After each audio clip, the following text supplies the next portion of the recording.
with the microphone? We're good? Probably closer because it's directional, so póntetelo.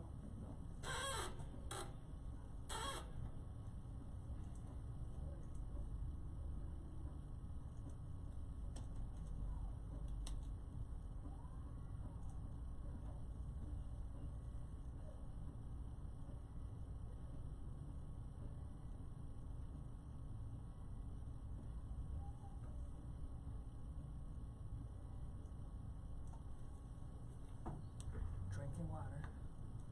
Henry always gets me at the most inconvenient moments. Hi everyone, thank you for joining us with Success Without Borders today. Today, the last day of the month. Today, we have our guest, Martin. Martin, what's your last name? Vazquez. Vazquez? Oh, Yes. yeah. I spaced that out right now. Martin Vazquez here with Excel Financial Group. Correct. At least I got the company right. I know, right? Well, that's a plus. Well, we've known each other for a while, so it's Martin. It's Martin. Yeah, it's Martin. See, I don't need the last name. Martin, tell us a little bit about yourself, and then we'll go into. We start the show with some gratitude, Mm-hmm. and I'm gonna let you start with gratitude. With gratitude. I'm glad for my clients. We're closing today.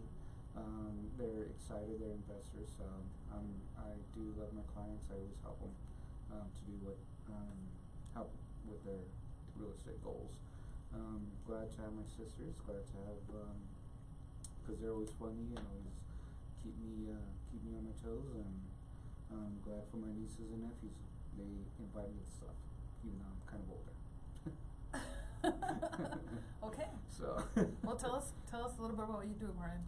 I'm a mortgage broker, so I work with about 50 different lenders that we've had in our wheelhouse. We of course work with investors, first-time home buyers, anyone who purchased a house, refinancing a house, hope they want to pay off any kind of loans. We just look for strategies for homeowners and future homeowners. Perfect. Well, let me give my gratitudes before we go on. I want to say thank you for KUHS for giving us the space to host our program, Success Without Borders. And I am grateful to have my parents alive today, right, that I could enjoy them, talk to them, my kids' health, my health, and this beautiful day we're having today. It's awesome. You were out there a little later than I was. How is it right now? Oh, it's gorgeous right now. It's not hot. It's not cold. It's perfect. Last year I believe it was really cold. Yeah. I was doing an event and I remember I was looking at my phone, and you know, like when you have like iPhones and they remember your pictures. It was snowing like last year, I believe. Wow. At this time. So to be out here with the sun out, 70 degrees, perfect weather, I'm grateful for that. Perfect. It is beautiful out here for everyone listening to us around the world. We have people from around the world listening to us. Awesome. We have about 6,000 people. Let's not put more pressure on me. I've never done this before. So today the topic is we start moving forward when we blame others and seek external validation. Today, here at Success Without Borders, we break the barriers and build bridges towards growth, leadership, and purpose.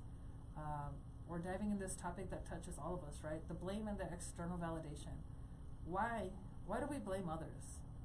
Why do you think we blame others, Martin? Why do we blame? We just can't cope with being wrong. Okay. We can't. It just seems like people just don't want to seem like they're wrong. At the same time, it's like ego.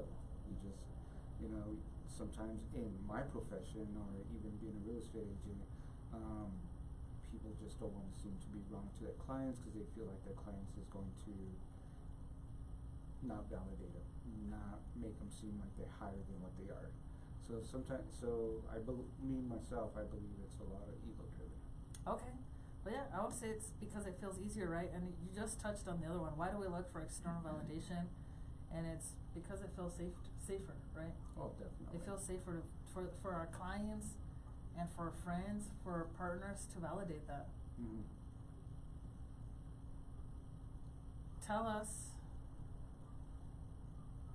Tell me a little bit about your story and how you've seen blame and external validation play a role in your personal and your professional life. Well, first of all, I don't think I am bigger than anyone else. I think everyone's always on the same plane. So if I'm wrong, I'm wrong. And I will do my best to point it out as soon as possible, because if not, then things just build. It's a snowball effect sometimes. So I guess I did tell a story, or I did say I did have a story. So I did blame myself. I did it. I was totally wrong. So I sent out an email instructing people to go to this event. It was a networking event, and the Hispanic Chamber was hosting that event. I was getting my business people to that event. I sent out an email. I put in the wrong address. Did you blame someone at first? I did not blame anyone. I had to blame myself. But this is the thing. So when I got to the event, a lot of people were there, a lot of people that I knew. A couple people had gone to the address that I had put on my email by accident. I'm not sure where I got it from. It was at a house. So I had people ended up at a house. It was kind of weird. I was like, well, I hope that homeowner was not freaking out or anything, or any of my clients freaking out. So, we all ended up, I knew where the place was, I knew where the event was, I ended up there. So one of my other persons had said, hey, you gave me the wrong address.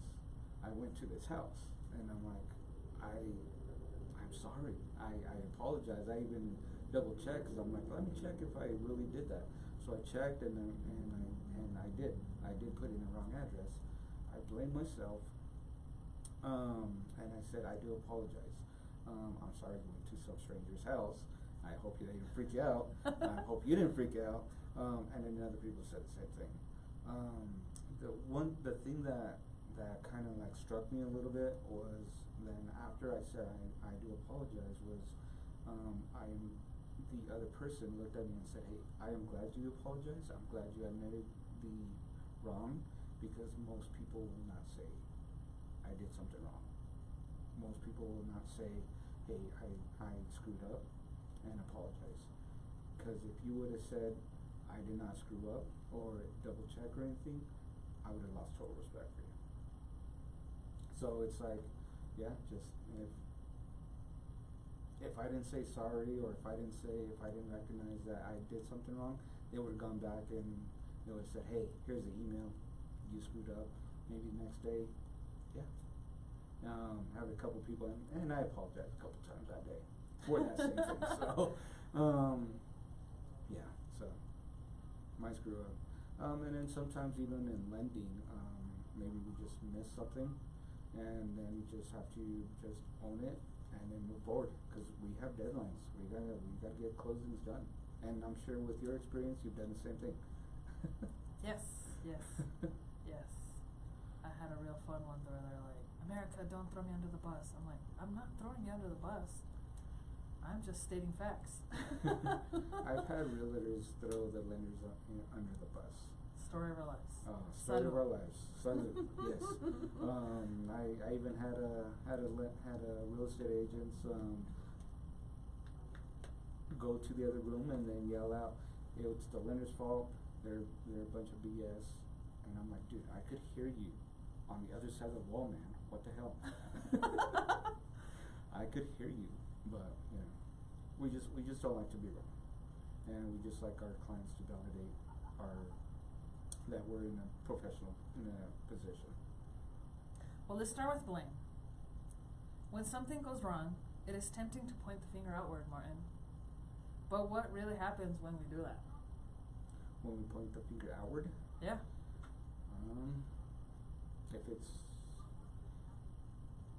When we start pointing the finger outward, we sound like we're not taking responsibility.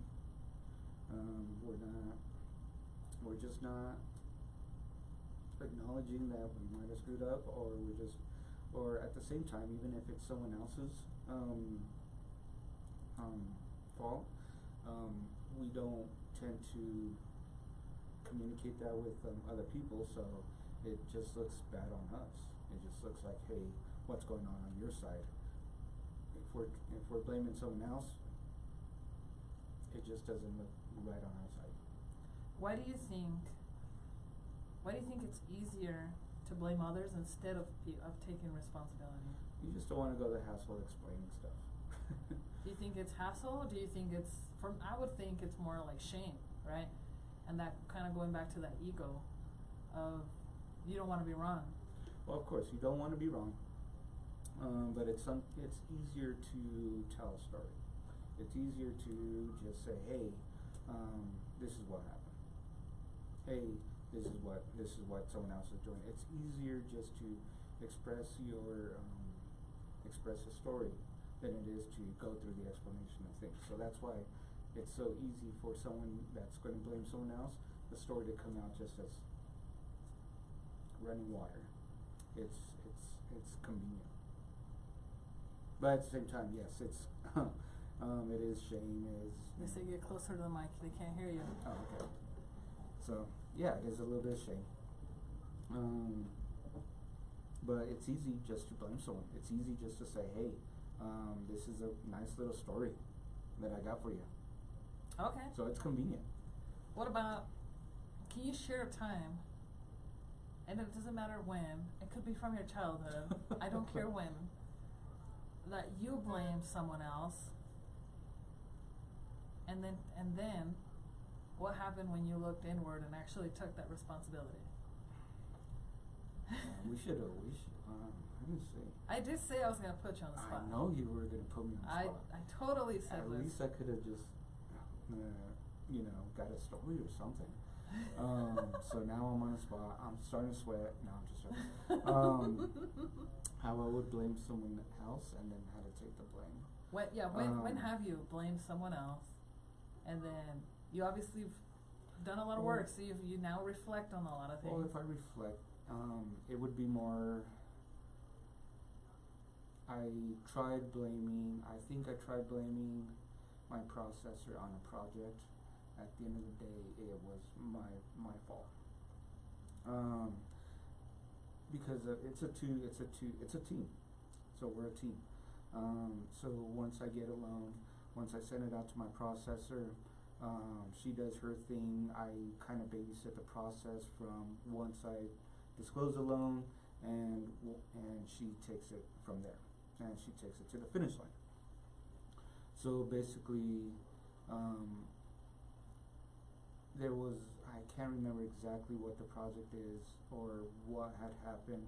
I totally put the blame on her. At the end of the day, I was wrong, and I had to come back and say, had to tell my clients, you know what, that's my fault for dropping the ball, for saying, hey, we should have got this versus this. I should have communicated that better to my processor, because, hey, I train my processor. I expect her to be just as quick as I am, but at the same time, I still have to just kind of still move the process along and be in communication with her. If she drops something, I should be there to pick it up. So I did blame it on her, threw her under the bus. At the same time, I had to go back and eat crow, and had to come back and apologize. And I apologized to my processor. She's still with me. We work well together, and Okay. we talk on a daily basis. So How does blame show up in business, like with business partners, clients, or in leadership for you? As far as business clients, I've seen business partners blame each other if something goes right or wrong. So if everything goes right, everyone is happy. When things go wrong, everyone blames each other. So I've seen it in partnerships. I've seen it in not so much as far as marriages, because I think in marriages everyone is kind of on the same page. but I see it when there's miscommunications between partners. Not everyone on the same. It's like, what marriages are you talking about? I've seen a couple marriages where like, hey, we're blaming, and then they're like, no. They're like, no, he said this. I'm like, no, they said this. After a while, you just tend to learn to put everyone on an email, so everyone knows everything. But yeah, I've been in couples counseling before. So, I'd had to like stop and tell everyone, hey, this is what's going on. So everyone's blaming each other. The biggest one is always in partnerships where just people are not communicating with one another, or silent partners all of a sudden want to be active partners. Right. That's true. Well, this is a reflection for the audience, right? Is think about a situation in your life today where you are blaming someone else. And what would it look like if you shifted and took one step into responsibility? What would that look like, right? That's the great reflection for the week. Where are you putting blame? Where are you putting blame in others, in the world, in the government, right? In your significant other, your kids, your mom, your parents. Yeah. The economy. The economy, yes. Politics. No, people not calling you back. Not saying much, but yeah. But he is. But I am. Right. Now let's talk about a little bit about validation, Martin. External validation is when we wait for someone else to approve us before we feel valuable or before we take action. Would you agree with that? I would agree with that. Okay. And in personal life, it sounds like I'll change jobs once my family agrees, right? Or I'm gonna open this business, but only if my wife says it's okay, or if everyone else is on board with it. And in business, it's kind of like, oh, I'm gonna start recording videos for social media until I feel comfortable, or until someone says that it's okay, right? So waiting for approval means you're waiting for permission to live your life. So how has external validation affected your own decisions, Martin? Well, before I became a loan officer, I was doing credit repair. So I knew about credit repair. Of course, I didn't have my own business until I was comfortable enough with credit repair. Until I got maybe one or two clients where they were like happy with the situation before I even jumped into it. Same thing with mortgages.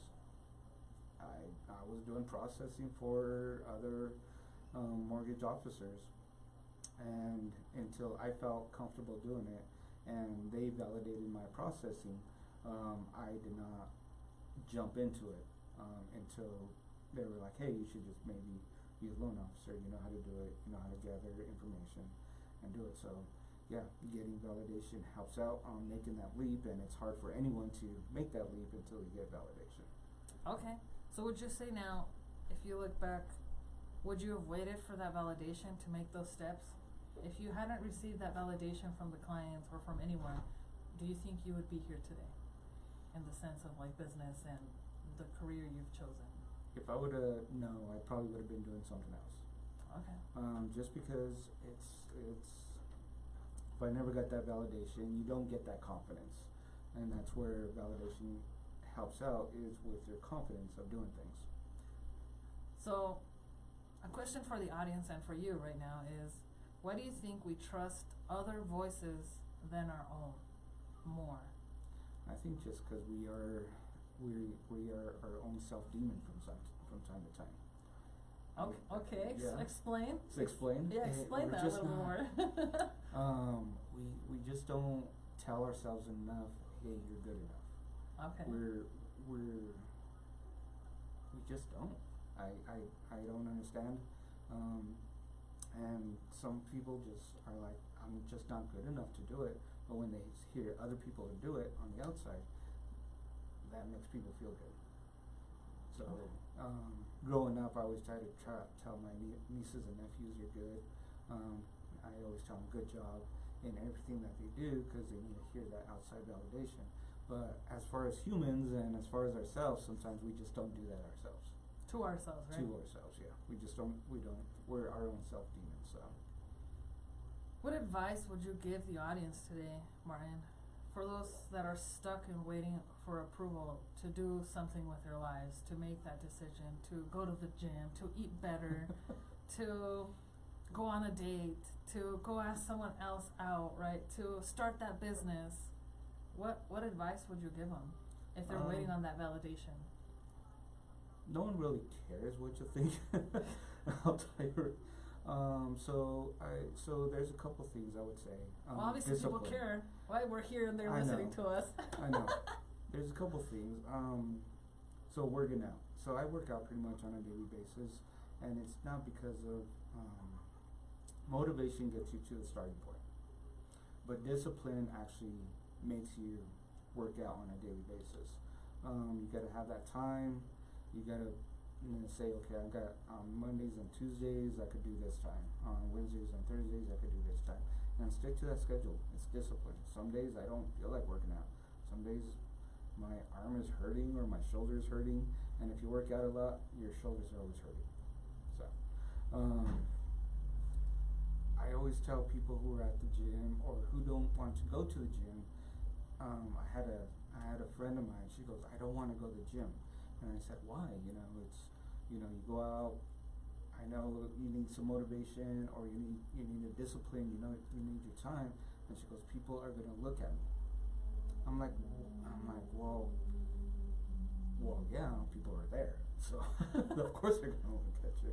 Where else are they gonna look at you? And he goes, no, they're gonna look at me and they're gonna judge me. I'm like, no one really cares that you're there. Everyone's there for a reason. Everyone's there for a different reason. Me, I'm there because back in 2020, when I just did an activity, I could not get out of bed the next day. Now I could jump out of bed. People have a different reason to be there. Maybe they had a heartbreak and they want to pump up and they want to look good, Yeah. Some people want to lose weight because the doctor had told them, hey, if you're not going to lose weight, you're going to go into diabetes or something. My cousin has type 2 diabetes. Now he works out, stopped drinking, works out, and got rid of it. He got rid of type 2 diabetes without having to take insulin. Wow. So everyone has a different reason. Her reason was because she didn't want to go to the gym because people were going to look at her. No one really cares. So if dating, you're never going to see that girl at the club again. Just go say hi. How you doing? Don't be a jerk. Working out, just do it. Get a little motivation. Different things are going to have different motivations. Working out, it's going to get you to the starting line. It's going to get you in the gym, but discipline is going to keep you going to the gym. Discipline and putting in that time is going to keep you at the gym. The reason why I say that a lot is because, hey, I'm there pretty much every day. Okay, nice. How long did it take you to get there without seeking that external validation? Or how long did it take you to see results where people actually started validating the work that you put in? Oh man, it probably took about,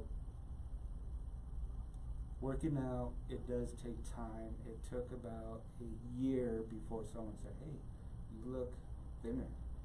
And it's people that have not seen you in a while. Hey, you look stronger. I remember going to a party and I had my baby Gap shirt, so so someone looked like, hey, you look pretty stout. And I'm not a big person. I'm still quite a bit. I'm still thin like I was before, but I don't have my beer belly anymore. So being a thin guy in my family, we get beer bellies. It doesn't distribute well. It doesn't distribute evenly in our family, so we get beer guts. So got rid of my beer gut. I looked a little bit bigger. And then people were like, huh, you look pretty good. And I've had people just say, hey, yeah, and it did take about a year. People are gonna notice that you lost weight. It takes a few months. It takes a while for people to notice things. what kept you going without that validation for that year until you did get it? Again, it was, I wanted to be mobile in my older age. I wanted to be, every time I went and played volleyball, anytime I had any kind of activity, the next day I couldn't get out of bed. So my motivation was to, do squats because my knees would hurt. Do shoulder presses because my shoulders would hurt. Start doing lower back workouts because my lower back would hurt. I know that in my mind, making my muscles stronger, making my knees a little bit stronger, making parts of my body stronger would alleviate a lot of pain for me. Alleviate me from struggling to get out of bed in the mornings after playing volleyball, or not really struggling to get out of bed, or rolling onto standing up every morning the next day. That makes so sense. it's and my ongoing motivation was because in my older age I don't want to be taking small steps just to even walk. I want to be mobile as much as possible. So I'm gonna bring it back to something you said earlier, because I wanna put you on the spot and this is what I do. Again. Okay. and it's just, I'm not questioning you, nor it's just a challenge as to something that you said, and now you're saying something different, and I think you just portray it in different areas, right? And just food for thought. You said earlier that validation is needed in order for you to do something like get the career, get the job, and if you wouldn't have had the validation, you wouldn't have done it, right? But now, in working out and in your health, that validation came from inside. Nobody pushed you, nobody came and validated you, and you still did it. So what's the difference? What, can you pin out the difference? Because it's the same thing, right? But one thing. No, it's not the same thing. Okay, explain. I would disagree as far as it's being the same thing. Everyone's gonna have motivation for something.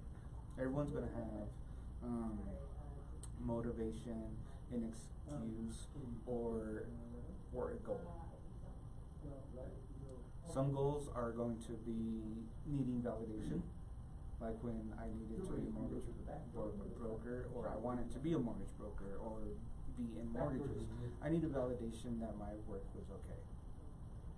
My motivation for working out was because I was hurting every time I did an event. So, and doing a little bit of research or whatever, I felt like I needed to get my muscles stronger, so I don't hurt myself, or every day after an event be hurting as far as my knees and stuff. Every situation is going to be different for anyone. I've seen entrepreneurs who just get up in the morning and say, hey, I want to create this business. And then I have business owners or other owners and say, hey, I want to wait until the market gets better. So everyone is going to have their motivation. Everyone's going to have their validation. I did fix and flips because one of my friends said, hey, you could do this. And I knew how to research properties to where I know if we spend this much, we're going to get this much. And by doing that, I help other investors do the same thing. But I had to be validated that, I'm working with money. So, I had to teach myself, and had some validations from other people to say, hey, yeah, you're on the right track, because I'm dealing with money. So in career, you're dealing with money. That was more of a physical and more of a mental challenge for me as far as like working out, and also doing 5K runs. I just got up and I was validated in, hey, you're working out quite a bit, you're looking pretty good, why don't you do this? I'm like, oh, okay, cool. I will start doing maybe 5K runs. Later on, maybe I'll do a 10K, 10K. I probably will never do a marathon, but hey, you never know. It's just different situations are gonna ask for different pushes. Okay. No, that's a fair answer. I wanted to get your thoughts on that. Yeah. That's very fair. Thank you for sharing. Oh, no problem. So, for the audience, right? What decisions have you postponed because you were waiting for someone else to validate it? And then it goes back to what Martin said, right? Are there situations where you think validation is needed in order to proceed, and then there situations where you don't, that you're just gonna proceed no matter what? So then the next one is, after blaming others and waiting for validation, right? What is the alternative? What is the alternative to doing those things? For me, it's called radical responsibility. It's kind of what you said earlier, right? You took radical responsibility. You didn't blame. You didn't excuse. You just said, yes, I messed up. I am sorry. That is radical responsibility. But it doesn't mean you blame yourself now, right? It doesn't mean, oh, I'm a bad person. I don't do things right. Whatever. Right? Because then we kind of go on to the negative side of blaming. Correct. Instead of not blaming others, then we blame ourselves, and we still don't fix it. Correct. Radical responsibility talks about, I may not control what happens, but I do control how I respond to the situation. That's the difference, right? So Martin, how do you practice radical responsibility in your life and in your business? Well, gotta stop being that demon inside of yourself. Because like you had just mentioned just right now, sometimes we take blaming ourselves as being negative. I'm not good enough, I'm not doing this, I'm not doing that.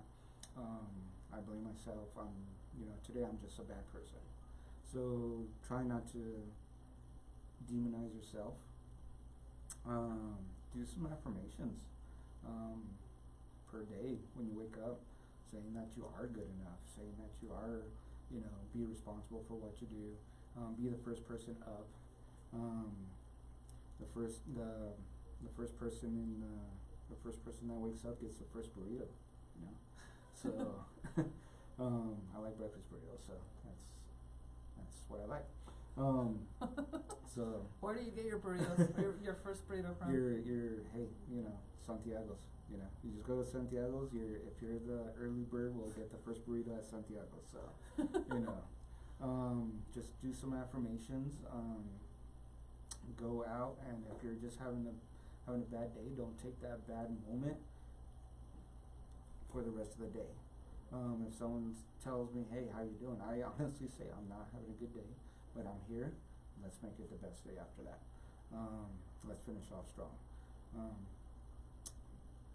When you go to lunch, just go to lunch and just take yourself away from work, and then just come back, and it's gonna be it's gonna be a change of mindset. I did stop eating in front of my desk, and instead, taking my lunch, eating maybe at the restaurant, or maybe eating at a table, or in your car, or in your car, or in your car, yeah, or the park. Just take away yourself from a situation, enjoy that one moment, and then just come back. So it's just affirmations and taking away from the situation, and just come back and restart, validate yourself again, and move forward from there.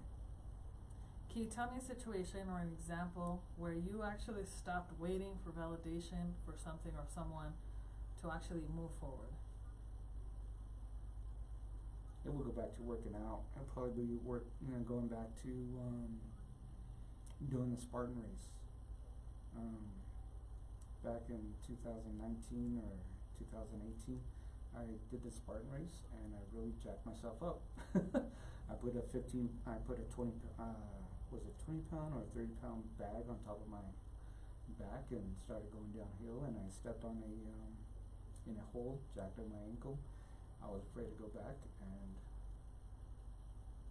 after a few years, I finally just went back and did it, because I had to get past that fear of messing myself up again, and just doing it. I didn't need no one's validation. No one really knew that I jacked myself up, except for maybe family, because I was hobbling around for a few months. But after a few years, I just kept telling myself I gotta go back, and just one day I just was like, well, let's just do it. Let's sign up and get it done. Yeah, and it was fun. So what happened after that you took that ownership? What shifted in your mind? I think it was just stop blaming myself for what happened and just get over it. I really don't have much of explanation on that. It was just like, just go and just do it, basically. Like Nike says, just do it. Just do it. Yeah. Well, some practical tips, like you said, right, that we can do to stop blaming others and waiting for that external validation to move forward with our lives, with our goals, with our dreams, is define success in your own terms, right? What success means to me isn't what success means to you. Some small business owners, some entrepreneurs think that success is money. Some think it's freedom, right? Some think it's not having to work for someone. It just depends on what it means. The other one is take action, even if it's imperfect. It doesn't have to be perfect, just do it, like you just said. The other one is do some affirmations. What is do you mind sharing the most powerful affirmation that you tell yourself? The most powerful affirmation. Let me there's a couple of them, and it's based on failure. And of course I don't want to screw it up, so I am currently looking at my phone, because I have these affirmations that I repeat on a daily basis. And one of the affirmations that I got, it was actually just not recently, about a month ago. Two of them based on fear. But the affirmation is, fear is a liar, it activates the enemy. Okay. And the other one on fear is the acronym for fear, of course, FEAR, is false evidence appearing real. Fear is an illusion. So sometimes, we're scared to do stuff, but at the same time, what would happen if you actually not scared to do it? What's going to happen? If you're at the club and if you go up to that girl and you're scared to talk to that really pretty girl, and maybe that night you'll go home and say, I should have talked to her. What would happen if you actually did talk to her? Maybe you got blown out of the water. Maybe it was maybe a future relationship. You just don't know. Yeah, you don't know. Entrepreneurs, same thing. As far as businesses, what if you didn't take that jump? If you were just scared to not take that leap? For me, if I didn't take that leap as being a mortgage broker, maybe I'll still be working for Chase Bank.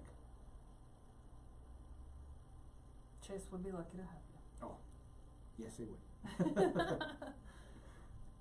One of the last tips, right, is surround yourself with people who encourage you, not people who block you.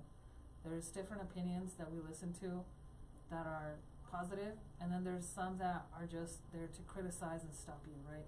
So it kind of goes back to that validation. Sometimes we seek validation, but the validation that we are receiving is not positive, or it's not encouraging. And we have to make sure that we are listening to people that want you to be better. For example, if you have, I'll give you an example of mine. If I'm saying I want to buy a property, and I go ask my mom, who has never owned property, and this is just an example, and they don't understand why I want to have multiple properties and investment properties, because they're like, in our culture, one is good.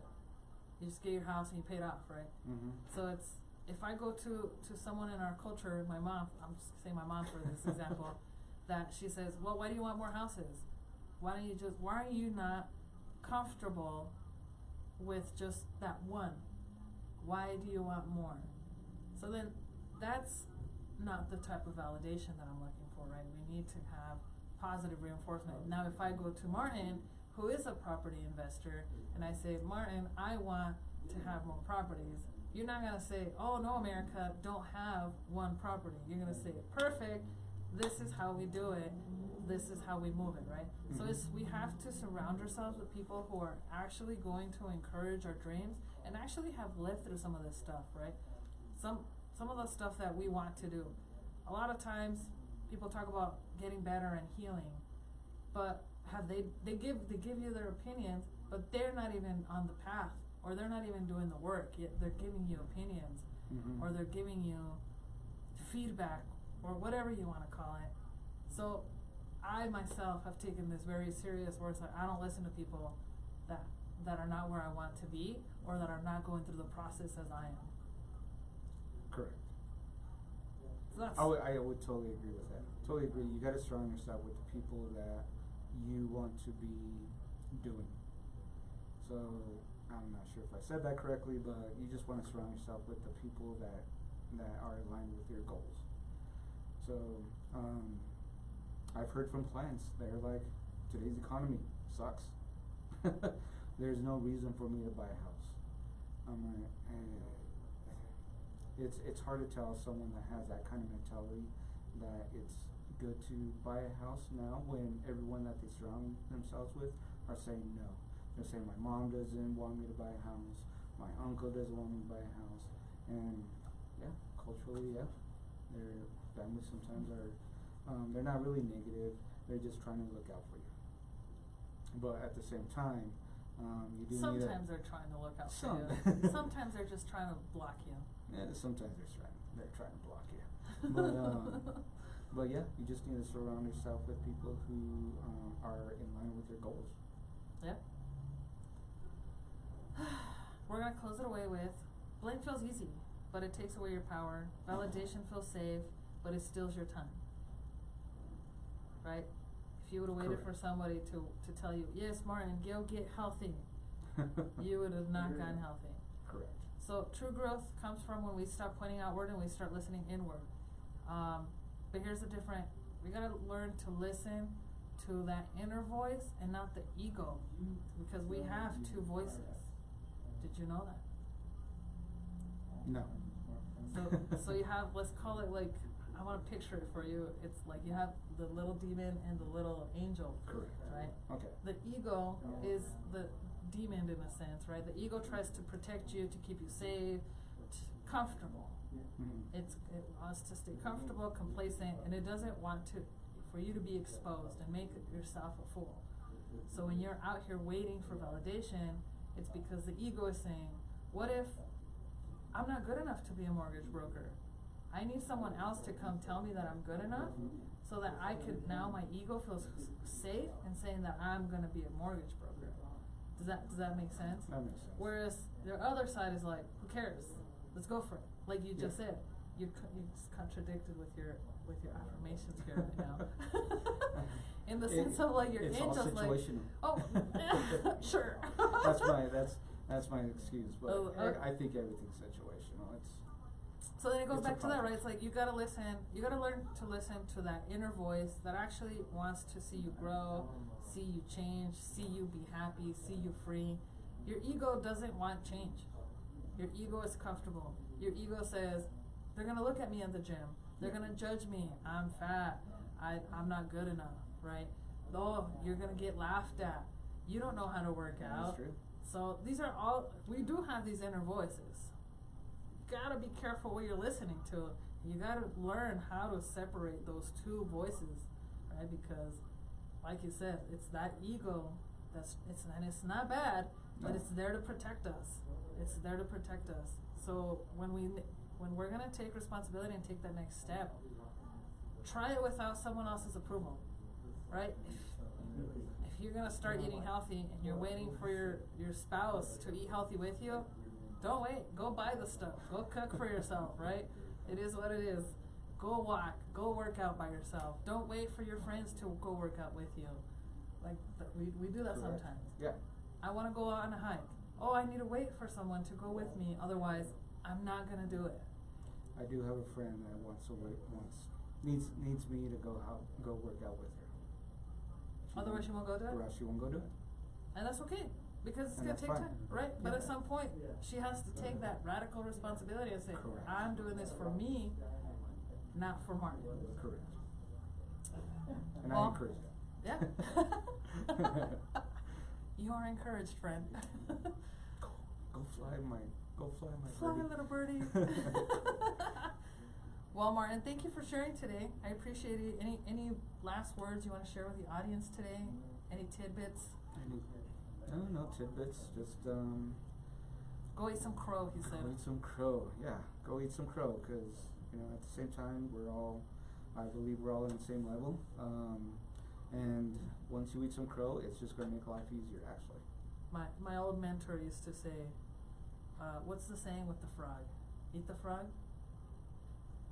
Is that the one? I have no idea. You've never heard it? I think I've heard it, but... It's just kind of just do the hard thing. Just do it. Just do the hard thing. Just jump. Because then after that, everything else is a lot easier. Yeah. Once you start getting into it, I literally have on my phone a wallpaper that says F it. and I put it on there to remind myself that I don't stop for validation. I'm just like, F it. Whatever it looks like, yeah. F it. I'm not perfect. Eat some crow and move on. Awesome, thank you. Well, remember everyone, thank you for joining us with Success Without Borders today.